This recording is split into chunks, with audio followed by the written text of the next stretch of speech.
പെണ്ണ് നന്നാവുക എന്ന് പറഞ്ഞാൽ സലാഹൽ മുജ്തമഅ, അതൊരു സമൂഹത്തിന്റെ നന്മയാണ്.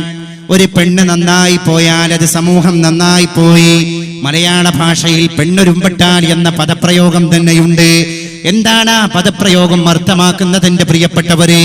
അതുകൊണ്ട് ഇന്ന സ്വലാഹൽ മർഅ, ഒരു പെണ്ണിന്റെ ഉത്തമമായിരിക്കുന്ന അവസ്ഥ, സ്വലാഹുൽ മുജ്തമഅ, അത് കമ്മ്യൂണിറ്റിയുടെ നന്മയാണ്, അതൊരു സമൂഹത്തിന്റെ നന്മയാണ്. സമൂഹത്തെ നേരായ ദിശയിലേക്ക് വഴി നടത്താൻ പെണ്ണിനെ കൊണ്ടേ സാധിക്കൂ. നാല് സമൂഹത്തിന്റെ യഥാർത്ഥ മതകീയമായിരിക്കുന്ന പ്രമാണങ്ങളെ തകർക്കാനും പെണ്ണിനെ കൊണ്ടേ സാധ്യമാകൂ.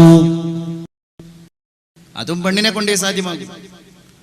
ഇന്നും കണ്ണൂരിലെ പ്രിയപ്പെട്ട ഒരു ഇസ്ലാമിക വനിത, ഇസ്ലാമിനെ പ്രതിനിധീകരിക്കുന്ന ഗവൺമെന്റ് സ്കൂളിൽ പഠിപ്പിക്കുന്ന ടീച്ചറാണ് തന്റെ ഫേസ്ബുക്കിൽ പോസ്റ്റ് കൊടുത്തത്. മറൈൻ ഡ്രൈവിലെ ചുംബന സമരത്തെ ഞാൻ അനുകൂലിക്കുന്നു എന്ന് പറയാൻ അപാരമായ തൊലിക്കട്ടി വേണം. ആ പാഠശാലയിലുമുണ്ട്, നമ്മുടെ മക്കള് പഠിക്കുന്നു, ആ ടീച്ചറെ സ്റ്റുഡന്റ് ആയിട്ട് അല്ലേ? കണ്ണൂർ ജില്ലയിലെ ഇസ്ലാമിന്റെ പേരെടുത്ത് പരാമർശിക്കപ്പെടുന്ന ഒരു ഗവൺമെന്റ് സ്കൂളിൽ അധ്യാപിക. നാണമില്ലേ സഹോദരിമാരെ? നമ്മളൊന്ന് ആലോചിച്ച് നോക്കണം, എന്ത് വലിയ സംസ്കാരാണത്. അല്ലാഹുവിന്റെ റസൂൽ സല്ലല്ലാഹു അലൈഹി വആലിഹി വസഹബിഹി വസല്ലം നബി തിരുമേനി പറഞ്ഞു പോയി, എന്റെ സമൂഹം ഫസാദായി ഫസാദായി ഫസാദായി ഫസാദിയത്തി എവിടെ നിൽക്കും? വഴിയരികിലൂടെ നടന്നു പോകുമ്പോൾ നടുറോട്ടിലും പൊതുവഴികളിലും അവിഹിത ബന്ധങ്ങൾ നടന്നുകൊണ്ടിരിക്കും. മനുഷ്യൻ അത് കാണാതിരിക്കാൻ കണ്ണു ചിമ്മും. വൃത്തികേടുകൾ വ്യാപകമായി രഹസ്യത്തിന്റെ അറകളിൽക്കുള്ളിൽ നിന്ന്, ഇരുട്ടിന്റെ മറവിൽ നിന്നത് പട്ടാപകൽ വെളിച്ചത്തേക്ക് കടന്നു വരും. അത് തെരുവുകളിലേക്ക് വലിച്ചടക്കപ്പെടുന്നതാണ്.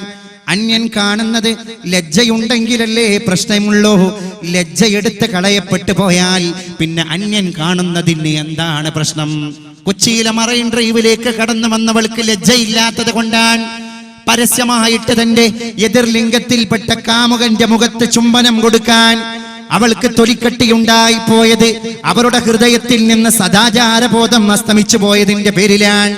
അതിനുവേണ്ടി ഇനി എത്ര കാരശ്ശേരിമാര് മലയാള മനോരമയുടെയും മാതൃഭൂമിയുടെയും എഡിറ്റോറിയൽ പേജുകളെ ഉപയോഗപ്പെടുത്തിയിട്ട് നാഴികക്ക് 40 പ്രാവശ്യം ചർവിത ചർവണം നടത്തി, മൈതാന പ്രസംഗം നടത്തി, ഒലക്കമുക്കിയ അക്ഷരത്തിലൂടെ വെണ്ടക്ക നിരത്തി, അച്ചുകൾ നിരത്തിയാലും ശരി, എന്റെ പ്രിയപ്പെട്ടവരെ, നിങ്ങൾക്ക് മതത്തിന്റെ സംസ്കാരങ്ങളെ തകർക്കാൻ സാധ്യമല്ല എന്ന് പറഞ്ഞു കൊടുക്കാൻ ആണത്തമുള്ള ആർജവമുള്ള ചെറുപ്പക്കാരാ നമ്മൾ സന്നദ്ധരാകേണ്ടതുണ്ട്.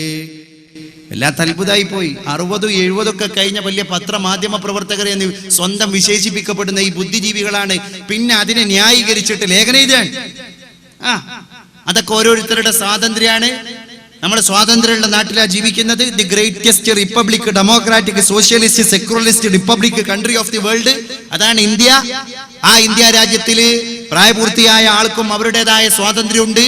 അതുകൊണ്ട് ഏത് സമരത്തിനും ആ സമരത്തിന്റെ സംഘാടകർ നിശ്ചയിക്കുന്ന സ്വാതന്ത്ര്യം കൊടുക്കാൻ ഇവിടുത്തെ ഭരണകൂടം സന്നദ്ധരാകണം, പോലീസ് സന്നദ്ധരാകണം. മറൈൻ ഡ്രൈവിലേക്ക് കിസ് ഓഫ് ലവിന്റെ സംഘാടകരായിട്ട് വന്ന, ഫ്രീ തോട്ടിന്റെ സംഘാടകരായിട്ട് വന്ന ആളുകളെ വിരട്ടിയോടിച്ച പോലീസിന്റെ നടപടി കിരാതമാണ് എന്ന് വിശേഷിപ്പിക്കുന്ന രീതിയിൽ എത്ര ബുദ്ധിജീവികൾ ഇവിടെ കടന്നു വന്നു. ഞാൻ ചോദിക്കട്ടെ, അങ്ങനെ ഓരോ സമരവും ആ സമരത്തിന്റെ അണിയറ ശില്പികളുടെ സ്വാതന്ത്ര്യമാണെങ്കിൽ നാളെ ആയുധമേന്തിയിട്ട് കടന്നു വരാൻ ചില സ്വാതന്ത്ര്യമുള്ള സംഘാടകർ തീരുമാനിക്കുകയാണ്, ഞങ്ങൾ കൊലപാതക സമരമാണ് നടത്താൻ പോകുന്നത്, അതുകൊണ്ട് മുന്നിൽ കാണുന്ന ആൾക്കാരെ മുഴുവൻ ഞങ്ങൾ കൊലപ്പെടുത്താണ് എന്നുള്ള സമരം കൊടുത്താൽ, കാരശ്ശേരിയുടെ ഭാഷയിൽ പറഞ്ഞാൽ അതിനുള്ള സ്വാതന്ത്ര്യം കൊടുക്കലും നാട്ടിലെ നിയമപാലകന്റെ ബാധ്യതയാണ്. അതല്ലേ? എന്തിനാ ഈ ഇഷ്യൂ ഉണ്ടായത്? കോഴിക്കോട് ഡൗൺ ടൗൺ എന്ന് പറയുന്ന ഒരിക്കലും പ്രശസ്തമല്ലാതിരുന്ന, ഇപ്പോൾ യുവമോർച്ചയുടെ പ്രവർത്തകന്മാർ വളരെ പ്രശസ്തിയുടെ കൊടുമുടിയിലേക്ക് എത്തിച്ച ഒരു ഹോട്ടൽ, ആ റെസ്റ്റോറന്റിൽ സദാചാരത്തിന് നിരക്കാത്ത പ്രവർത്തനങ്ങൾക്ക്, അനാശാസ്യ പ്രവർത്തനങ്ങൾക്ക് അതിന്റെ ഉടമകൾ, ബന്ധപ്പെട്ട അനുയായികൾ സ്വാതന്ത്ര്യം അല്ലെങ്കിൽ അതിനുള്ള സംവിധാനങ്ങളും സൗകര്യങ്ങളും ഒരുക്കി കൊടുക്കുന്നുണ്ട്. അതിനെ എതിർക്കാനുള്ള സമര രീതി രാജ്യത്തിന്റെ ഭരണഘടനയിലുണ്ട്. അതിന് നിയമപാലകരെ സമീപിക്കാം, കോടതിയെ സമീപിക്കാം, നാട്ടിലെ പൗരപ്രമാണിമാരെ സമീപിക്കാം, വ്യാപാരി വ്യവസായി ഏകോപന സമിതിയുടെ യോഗം വിളിക്കാം, ഒക്കെ ചെയ്യാം. കല്ലെറിയ, ചില്ല് തകർക്കുക, നിഷ്കരണം, അവിടെ വലിയ വലിയ പിന്നെ സംഘടനകൾ ഉണ്ടാക്കുക. ആ സമര രീതി ശരിയല്ലായിരുന്നു. ആ ഹോട്ടൽ തകർത്തതിന്റെ പേരിലാണ് മറൈൻ ഡ്രൈവിൽ കിസ് ഓഫ് ലവിന്റെ സമരം നടത്തിയതെങ്കിൽ ഞാൻ ചോദിക്കട്ടെ, ഇതിലും വലിയ സദാചാരം ഇവിടെ നടന്നിട്ടുണ്ടല്ലോ. മലപ്പുറം ജില്ലയിലെ കൊടിയത്തൂർ എന്ന് പറയുന്ന ചെറുവാടിക്കടുത്തുള്ള കോഴിക്കോട് ജില്ലയുടെ അയൽപ്പക്ക പ്രദേശമായ സ്ഥലത്ത് കഴിഞ്ഞ 2 വർഷം മുമ്പാണ് ഷഹീദ് ബാബ എന്ന് പറയുന്ന ചെറുപ്പക്കാരനെ സദാചാര പോലീസ് ചമഞ്ഞ് അവന്റെ നാട്ടുകാര് ഒരു മരത്തിൽ കെട്ടിയിട്ടിട്ട് വൃഷ്ണം പോലും മുടച്ചു, ഷണ്ഡീകരിച്ചു. പച്ച മലയാളത്തിൽ ഞാൻ പറയാൻ,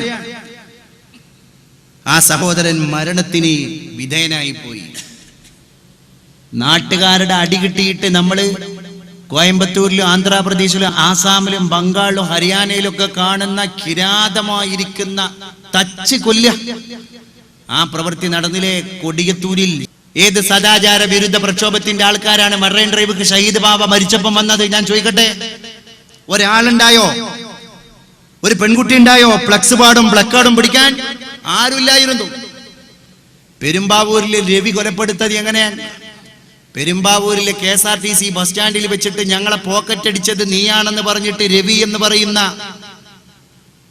പാവപ്പെട്ട ഇന്നസെന്റ് ആയ നിരപരാധിയായ ഒരു മനുഷ്യനെ ആ നാട്ടുകാർ മുഴുവൻ തല്ലി ചതച്ച് അവസാനം അദ്ദേഹം മരണത്തിലേക്ക് വലിച്ചേക്കപ്പെടുകയുണ്ടായി. രവി സദാചാര പോലീസിന്റെ ഇരയായിരുന്നു. ആ സദാചാര പോലീസിനെതിരെ ഒരു മറൈൻ ഡ്രൈവും ഉണർന്നില്ല അല്ലേ? എന്നിട്ട് മറൈൻ ഡ്രൈവിലേക്ക് വന്നപ്പോ അതിനെ ന്യായ ആൾക്കാർ. അതിലും വലിയ രസം, ഈ മറൈൻ ഡ്രൈവിൽ ചുംബന സമരം നടത്തിയിട്ട് പോലീസ് പിക്കപ്പ് ഇട്ടിട്ട് പിടിച്ച് പോലീസ് വാനിലിട്ട് പിടിച്ച് കൊണ്ടുവന്ന ആളുകളുടെ കൂട്ടത്തിലുണ്ട് ഒരു 70 വയസ്സായ കാക്ക. സുബ്ഹാനല്ലാഹ്, മൂപ്പർക്കൊക്കെ എന്താണാവോ? നിങ്ങളൊന്ന് ആലോചിച്ചു എന്ന് പറഞ്ഞാൽ എന്റെ സമൂഹം പ്രായഭേദമന്യേ ദുഷിക്കും. ആ ദുഷിച്ചതിന്റെ ഏറ്റവും റിയാലിറ്റി മരിക്കാത്ത ഇപ്പോഴും ചൂടപ്പം പോലെ നിലനിന്നുകൊണ്ടിരിക്കുന്ന ഒരു എവിഡന്റ്, അതാണ് മറൈൻ ഡ്രൈവിലെ ഇഷ്യൂ. അതുകൊണ്ടാണ് ഞാൻ ഇത് അടിവരയിട്ട് പറയാൻ കാരണം, ഇത് ചില്ലറ കാര്യമല്ല. അതെന്താ അറിയോ? മറൈൻ ഡ്രൈവ് ഇഷ്യൂ ഇനി പരാമർശിക്കാതെ പോയാൽ ഇത് കേരളത്തിലെ കൗമാരക്കാരായിരിക്കുന്ന പിള്ളേർക്ക് വലിയൊരു ധൈര്യം കൊടുത്തിട്ടുണ്ട്. അത് നിങ്ങൾ തിരിച്ചറിയണം. ഇന്ന് ഞാൻ കുറ്റിപ്പുറം റെയിൽവേ സ്റ്റേഷനിൽ ഇങ്ങോട്ട് വണ്ടി കയറാൻ നിൽക്കുമ്പോൾ അവിടെ പുസ്തക വിൽപ്പന നടത്തിക്കൊണ്ടിരിക്കുന്ന ഒരു ചെറുപ്പക്കാരൻ ചർച്ച തന്നെ നടത്തുന്നത് ഇതാണ്. എന്നിട്ട് അവിടെ വന്നിട്ട് ചോദിക്കുകയാണ്, മറൈൻ ഡ്രൈവിന്റെ ഇഷ്യൂ പ്രസിദ്ധീകരിക്കപ്പെട്ട ഏതെങ്കിലും പീരിയോഡിക്കൽസ് ഇറങ്ങിയോ എന്ന് പറഞ്ഞാൽ ഇപ്പോഴത്തെ മലയാള ഭാഷ, കേരള ശബ്ദം, മാതൃഭൂമി, മലയാളം വാരിക, അതുപോലെ തന്നെ ഇത്തരത്തിലുള്ള പീരിയോഡിക്കൽസ് വാരികകളും മാസികകളും കാത്തു നിൽക്കുകയാണ് ആൾക്കാർ. യൂട്യൂബ് സജീവായി, ഫേസ്ബുക്ക് സജീവായി, അപ്ലോഡിങ് സജീവായി, ഡൗൺലോഡിങ് സജീവായി. ഇത് ഇന്ത്യ രാജ്യത്തിന്റെ ബോർഡറുകൾ കടന്ന് പുറം രാജ്യങ്ങളിൽ ചർച്ച ചെയ്യപ്പെട്ടു. കേരളം മാറി. അതിലും വലിയ രസം, വിനീത നായർ എന്ന് പറയുന്ന ഒരു പെൺകുടി മനോജ് എന്ന് പറയുന്ന ചെറുപ്പക്കാരനെ ചുംബിച്ചതിന്റെ രംഗം ഫാത്തിമ മനോജിനെ ചുംബിക്കുന്ന രംഗം എന്നായിരുന്നു അല്ലേ? വിനീതയെ ഫാത്തിമവൽക്കരിക്കുന്നതിന്റെ പത്ര ധാർഷ്ട്യം നമ്മൾ തിരിച്ചറിയണം. അപ്പൊ ഇതിനെ ഒരു കമ്മ്യൂണൽ ഇഷ്യൂ ആക്കാനുള്ള ഇതടക്കം നടന്നുകൊണ്ടിരിക്കുന്നുണ്ട്. ഞാൻ വേദനയോട് കൂടെ പറയാണ്, അതിന്റെ ലക്ഷ്യം എന്തിനായിരുന്നു? അപ്പൊ എന്താ, ഇനിയെങ്കിലും അച്ചടക്കത്തിന് പോകുന്ന കുടുംബ സംവിധാനങ്ങൾ ഉണ്ടെങ്കിൽ അതും തകരണം എന്ന് ലക്ഷ്യം വെക്കുന്ന ചില മാധ്യമ പട കേരളത്തിന്റെ അണിയറ ശില്പികളായിട്ട് നടന്നുകൊണ്ടിരിക്കുകയാണ്. ഈ മാധ്യമങ്ങളാണ് നമ്മുടെ പിള്ളേരെ മുഴുവൻ വഷളാക്കുന്നത്. ഇല്ലെങ്കിൽ കണ്ണൂരിലെ പിള്ളേരെ കണ്ടുക്കോ, മാഹിയിലെ പെൺകുട്ടികളെ കണ്ടുക്കോ, കാസർഗോഡത്തെ പെൺകുട്ടികളെ കണ്ടുക്കോ എന്നുള്ള വരി കേരളത്തിന്റെ ബോർഡർ വിട്ടിട്ട് ഇറ്റാകാൻ പാടില്ലായിരുന്നു. അത് മാധ്യമങ്ങൾ ഏറ്റെടുത്തതാണ്. അവസാനം തിരുവനന്തപുരത്തിന്റെ സ്റ്റുഡിയോയിൽ നിന്ന് എത്ര ചാനലുകാര് ഈ പെൺകുട്ടികളെ തേടി വന്നു ഒന്ന് ഇന്റർവ്യൂ നടത്താൻ. ഈ വൃത്തികെട്ട വരികൾ എഴുതി വെച്ച പെൺകുട്ടികളൊന്ന് ഇന്റർവ്യൂ നടത്താൻ എത്ര പത്രമാധ്യമ പ്രവർത്തകർ കടന്നു വന്നു കേരളത്തിൽ. അതെന്താ? ഞാൻ പറയുന്നു, മുഖ്യധാരയ്ക്ക് വിരുദ്ധമായിട്ട് ഇവിടെ എന്ത് നടന്നാലും അതിനെ ഏറ്റുപിടിക്കാൻ ഒരു മാധ്യമ അജണ്ടയുണ്ട്. ആ മാധ്യമ അജണ്ടയുടെ ഏറ്റവും വലിയ ബലിയാടാണ് ഇന്നത്തെ മുസ്ലിം കുടുംബിനി.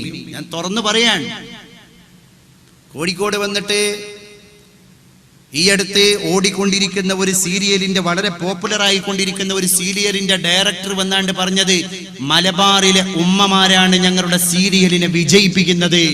ആ മലബാറിലെ ഉമ്മമാരെങ്ങാനും ഇത് വേണ്ട എന്ന് വെച്ചിരുന്നെങ്കിൽ സീരിയൽ പ്രസ്ഥാനം തന്നെ പൂട്ടിപ്പോകുമായിരുന്നു. എന്റെ ഉമ്മ, എന്റെ പെങ്ങളെ, ആരാണ് ഇവർക്ക് വളം വെച്ചു കൊടുക്കുന്നത് എന്ന് നമ്മൾ തിരിച്ചറിയണം. ഏറ്റവും വലിയ അനാശാസ്യങ്ങൾക്ക് കൊടപിടിക്കുന്നത് നമ്മളാണ്.